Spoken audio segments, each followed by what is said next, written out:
thi sen na atlan cho zong te không nghe căn oma nghe căn ngày tua lệ về khó về lại lim na tu reng om lâu sa tua na cho na kan tum van kan an chu kan hir sa don lom ni manam pani ikal zel ang kanan rammo kan khen ma lo chua hele sha ram ren hingai lo vi ram tiam kana ipan selang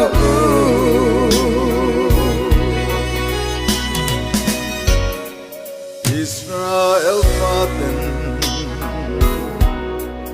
ram tiam chupanin celeshe umle Rikat na munate sana meyole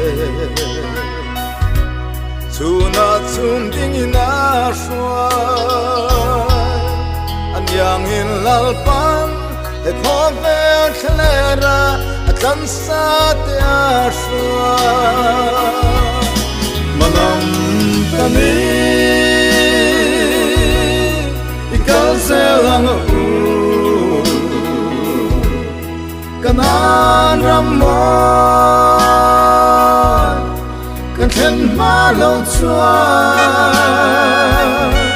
hele sha ram ren hingai lo vi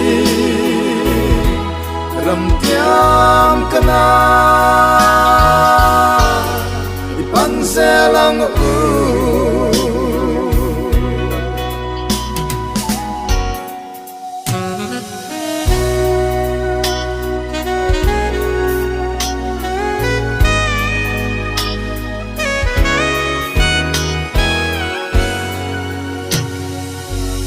Tian fani a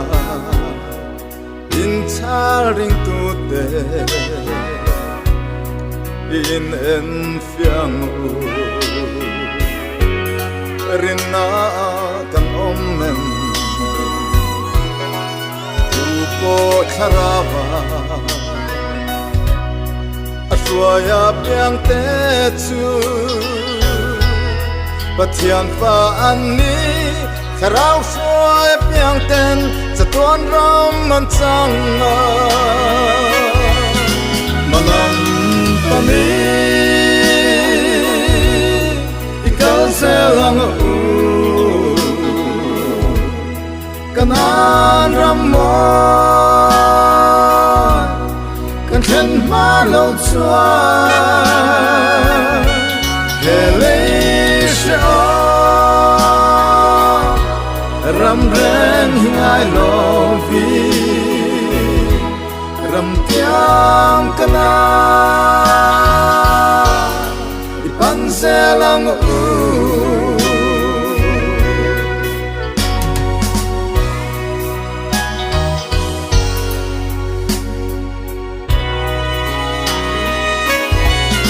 manam pani ikal selang kanan ramon kan khen ma lo chua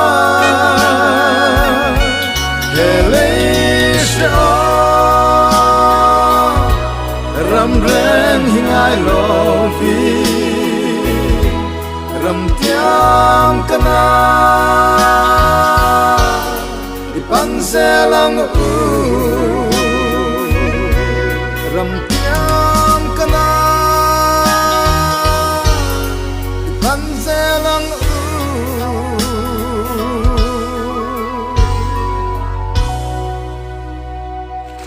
Welcome to the